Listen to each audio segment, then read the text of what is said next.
Salut tout le monde! Aujourd'hui on se retrouve pour du coup la deuxième partie de mon point lecture du mois de novembre qui, comme je l'ai dit dans la première partie, était plutôt chargée.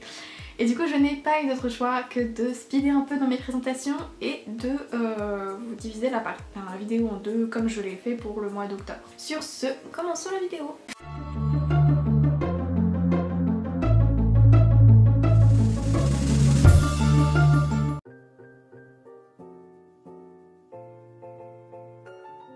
Du coup j'ai poursuivi mon mois de novembre avec l'un de mes coups de cœur de cette année, puisqu'il s'agit du tome 2 et 3 de la saga du passe-miroir de Christelle Babos. Je vais en parler très mal parce que quand j'aime beaucoup un livre j'ai beaucoup de difficultés à en parler malheureusement. Du coup il est question dans... Je vais vous parler du premier tome parce qu'il est hors de question que je vous spoil cette saga magnifique. Donc dans le premier tome on va suivre le personnage d'Ophélie. Donc Ophélie elle évolue sur une sorte de petite île, enfin c'est pas une île mais on va dire que c'est un bloc sur lequel il y a une ville et qui flotte dans l'air, voilà, et il y en a plein dans l'espace, tout ça dans le ciel. Et chacun de ces îlots, on va parler d'îlots, ce sera plus simple, est organisé de façon différente et gouverné par un esprit de famille. C'est comme ça qu'on l'appelle. L'îlot dans lequel Ophélie évolue, c'est celui qui est dirigé par l'esprit de famille nommé Artémis. Ophélie pour sa part c'est une jeune fille qui change un peu des héroïnes qu'on peut retrouver d'habitude puisqu'elle n'est pas vraiment parfaite, elle n'est même pas du tout parfaite puisqu'elle est extrêmement maladroite, elle est vraiment présentée d'emblée comme une fille très maladroite et du coup ça la rend attachante, voilà c'est tout.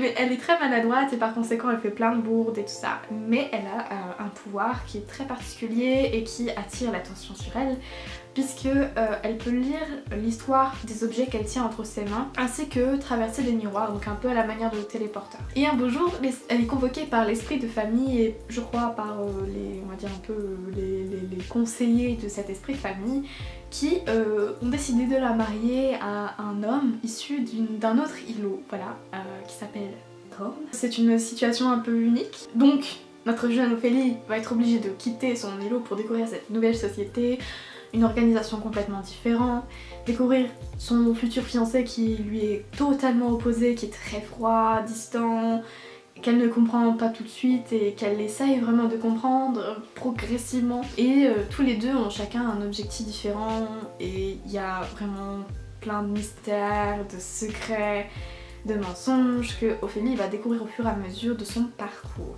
Voilà, j'ai encore une fois présenté très mal un livre que j'aime bien. Enfin soit. Et du coup j'ai lu les tomes 2 et 3. Ça c'est un moment que j'avais... Enfin j'ai mis un certain temps avant de lire le tome 2. Du coup j'avais un peu peur d'être déboussolée mais pas du tout parce qu'on a le droit à une sorte de résumé des précédents tomes. Donc ce qui est plutôt bénéfique quand on met un certain temps à les lire.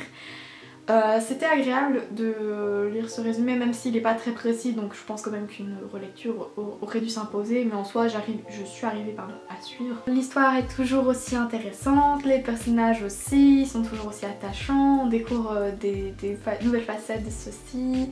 Bref, vraiment je suis toujours autant accrochée à cet univers et j'ai pas encore envie de lire le tome 4 parce que j'ai pas envie de dire au revoir à tous ces personnages, sachant qu'on a eu un bon gros retournement de situation à la fin du tome 3 et j'ai un peu peur de comment ça va se terminer. Voilà, je n'en dirai pas plus. Mais je vous conseille vivement de vous tourner vers cette saga parce que vraiment je la trouve unique et puis les couvertures sont incroyables, vraiment. Les couvertures, il y a un travail de fou.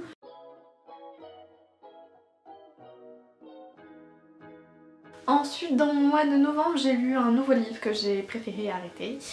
Il s'agit du coup de Zone d'anomalie d'Andriy Kokotuka. Je le dis forcément mal, comme d'hab. Comment dire que ça n'a pas fonctionné avec moi.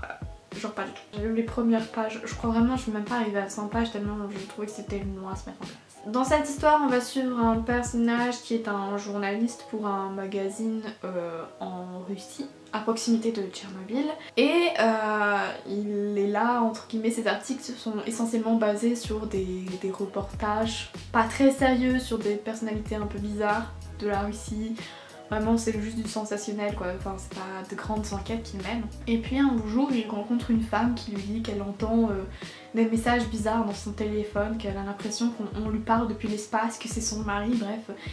Sauf que cette femme en fait très bizarre, je crois qu'elle va disparaître et par la suite sa fille va venir trouver du coup notre charmant journaliste qui va décider de mener l'enquête, surtout quand cette fille en question disparaît elle aussi. Donc il y a vraiment toute une question de mystère à laquelle je n'ai même pas accédé parce que j'ai trouvé ça trop loin à se mettre en place. Voilà, donc j'ai arrêté avant même de voir le personnage, enfin si, je crois que j'ai lu une phrase concernant l'arrivée de cette fille, voilà, c'est tout. Parce que oui, vraiment j'ai trouvé que le personnage principal était très fade, très vide, pas sympathique du tout, donc ça faisait beaucoup de choses.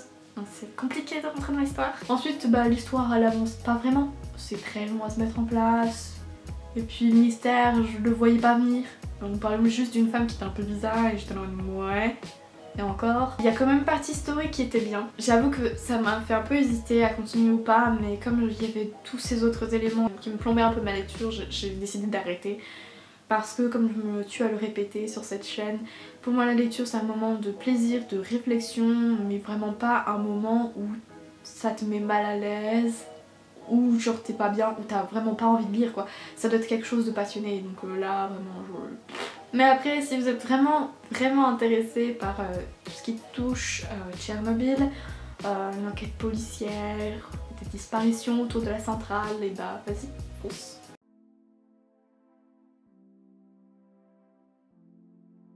Par la suite, j'ai lu Marquer les ombres, mais le tome 2 de Veronica Ross. En fait, je suis un peu mitigée parce que c'est pas forcément la fin que j'aurais aimé. Donc dans l'histoire, on va suivre les deux mêmes protagonistes qui sont issus de deux peuples différents, qui sont censés se détester, puis il y a une prophétie qui dit que l'un va mourir au service de l'autre, tandis que je crois l'autre va tuer son frère. Voilà, histoire de prophétie, de peuples qui ne se supportent pas, de conquête spatiale.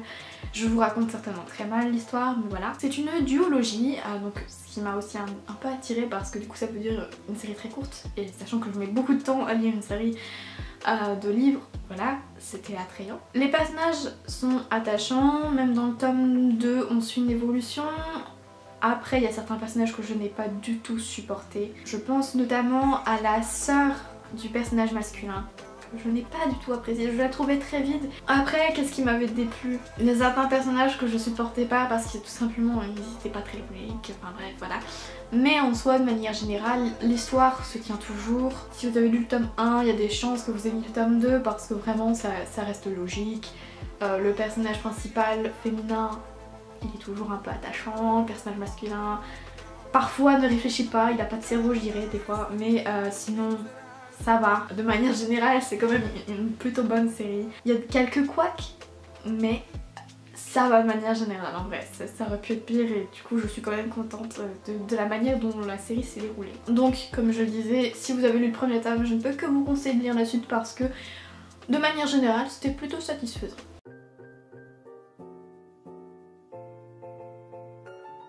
Par la suite, dans le mois de novembre, j'ai lu Le Mars Club de Rachel Kushner, je ne sais pas comment on dit, qui a été pour moi une lecture un peu perturbante. Dans ce roman, on va nous parler d'un personnage féminin nommé Romy, qui est une ancienne prostituée, oui je crois qu'elle est une ancienne prostituée, qui se retrouve donc en prison parce que elle a tabassé un mec qui, même pas tabassé, tué, simplement tué, un homme qui l'a harcelé. Sauf que voilà, on est en Amérique dans les années 80 et du coup on s'en fout un peu de savoir si c'était plus ou moins de la légitime défense, et comme en plus c'est une prostituée, on va pas se poser la question, voyons.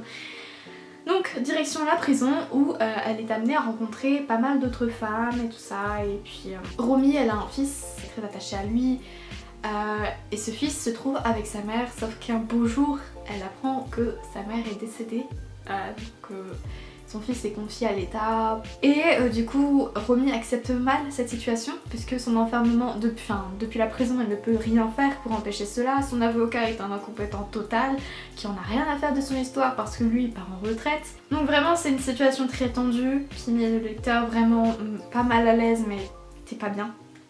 Tu ressens vraiment fortement les émotions de Romy, tu ressens ce sentiment d'injustice qui imprègne vraiment tout le récit. Et en même temps on va te montrer plusieurs personnages qui évoluent du coup dans la prison. On va te parler de pas mal de prisonniers qui ont tous un passé plus ou moins flou, qu'on apprend au fur et à mesure, qui sont là pour des motifs divers, qui soit vont sortir, soit ne sortiront jamais parce qu'ils sont condamnés à perpétuité plusieurs fois, condamnés à perpétuité une seule fois, ou dans les couloirs de la mort. Vraiment on a une large palette de personnages et par ces derniers on a accès à un large pan de la société américaine de cette époque-là. On a vraiment une sorte de fresque qui nous est tracée, qui nous est dessinée, écrite, auquel le lecteur accède. Et j'ai trouvé cette partie-là plutôt intéressante parce que en soi, il se passe pas grand chose, il n'y a pas énormément d'action, mais c'est vraiment toute cette partie fresque, représentation de la société américaine dans les années 80 qui m'a énormément plu. Et donc par conséquent, je souhaitais vous le présenter aujourd'hui dans ce point lecture. Je vous le recommande vivement.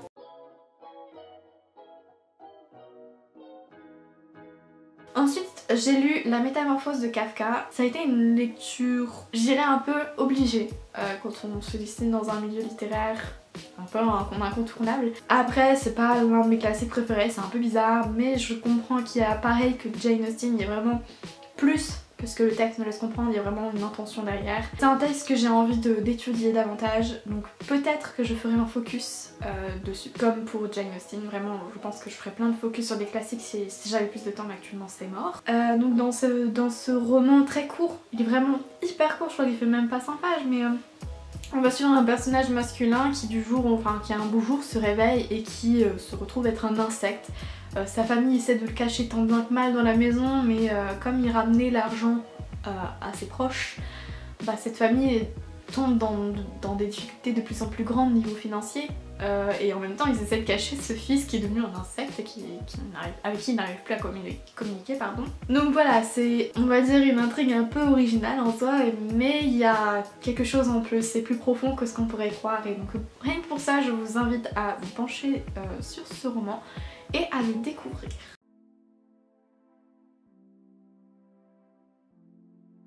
Par la suite, j'ai lu un recueil de 3 nouvelles, je crois, qui est regroupé sous un seul livre qui s'appelle Le collaborateur d'Aragon. Alors, je suis pas très nouvelle, c'est pas un genre que j'affectionne particulièrement, mais là ça va encore. Je trouvais que c'était plutôt fluide, il y avait des chutes, parce que parfois les nouvelles il n'y a pas de chutes et j'aime bien les nouvelles avec des chutes, c'est plus intéressant. Et donc dans ces nouvelles, de manière générale, on va traiter, comme le titre l'indique, de la collaboration durant la Seconde Guerre mondiale, de la façon dont certaines personnes ont retourné leur veste à divers moments de l'histoire, comment certaines personnes ont lutté à leur façon.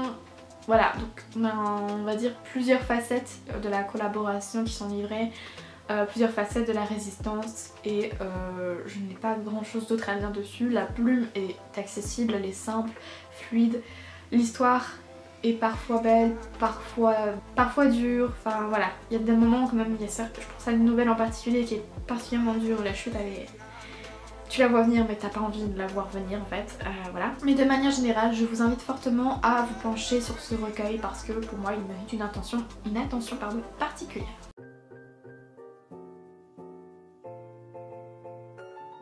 Alors on approche de la fin.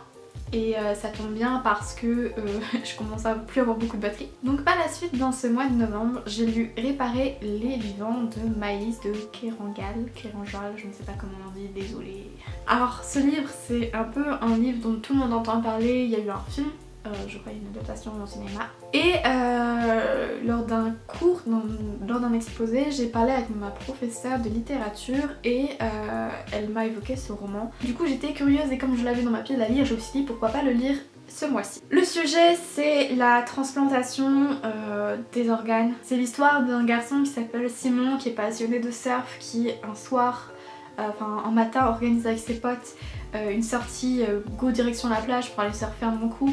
Sauf que sur le chemin du retour, le conducteur du véhicule s'endort et c'est un vieux van, donc les protections en soi ne sont pas aux normes. C'est également un vieux van dans lequel il n'y avait que 2 ceintures, or ils sont 3, et sur les 3, malheureusement Simon est celui qui n'a pas la ceinture, qui est éjecté du véhicule et qui malheureusement il n'y a plus d'activité dans son cerveau et par conséquent il est mort cliniquement.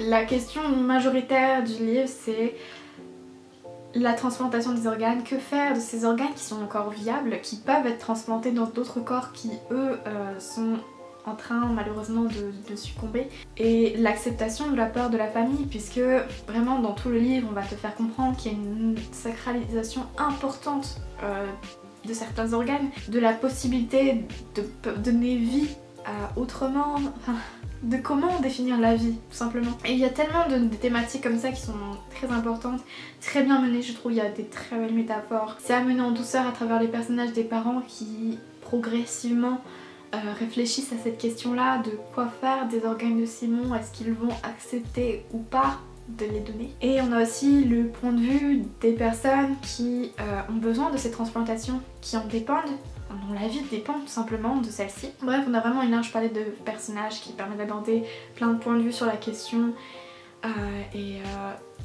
sur le milieu hospitalier aussi. Voilà, donc c'est un beau livre, c'est un livre qui fait réfléchir, qui est très beau, je me répète, hein, mais qui est très beau. Le seul petit bémol, je sais même pas si on peut dire bémol parce qu'en vrai ça participe je pense au côté fort du livre, mais je me dois de vous prévenir que le style d'écriture de Maëlys de Kerangal ou Kerangal est particulier. Puisque en fait ce sont des phrases très longues, limite il n'y a pas de point. Il y en a très peu, c'est des phrases très longues, étirées, ou parfois il y a des métaphores, parfois on coupe le rythme, enfin c'est vraiment très particulier comme travail stylistique d'écriture, mais une fois qu'on l'a accepté, qu'on a passé le cap des premières pages pour s'adapter, je pense que ça peut le faire. Je vous recommande vivement parce que c'est un livre très important je pense, et qui fait beaucoup réfléchir, qui est beau. Vraiment, le message de manière générale est très beau et puis les tournures de phrases sont parfois très poétiques. Voilà.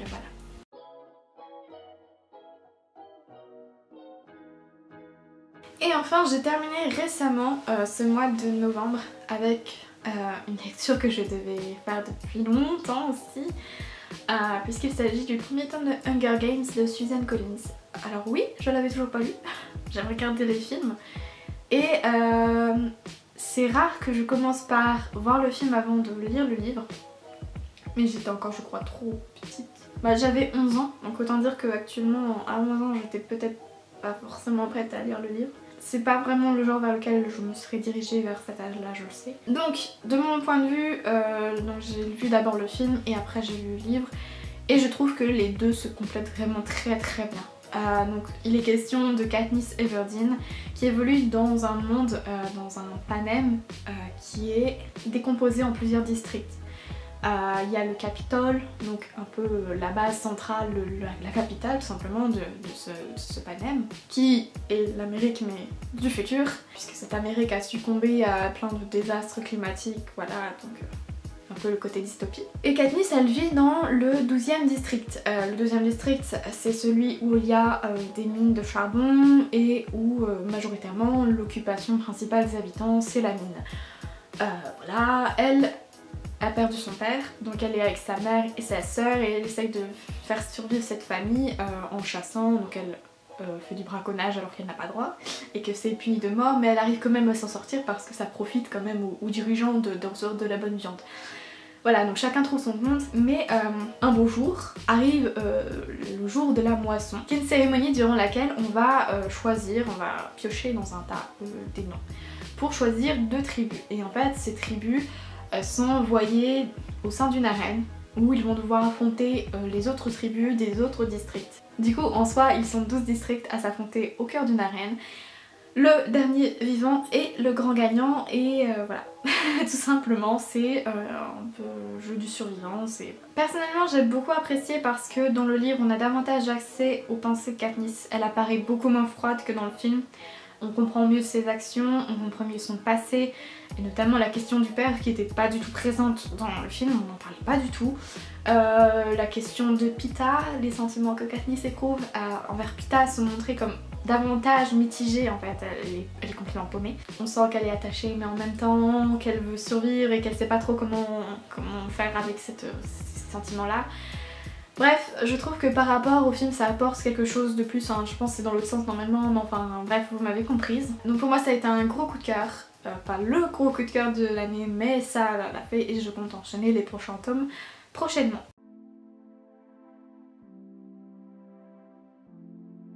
Donc mon point lecture du mois de novembre est terminé, j'espère qu'il vous aura plu, j'ai essayé de faire plutôt rapidement histoire que ce soit pas trop long. J'espère que vous aurez pu découvrir de nouvelles lectures pour ce confinement qui normalement va bientôt se terminer, je l'espère. Et puis je vous dis à très bientôt pour une prochaine vidéo et prenez soin de vous. Salut!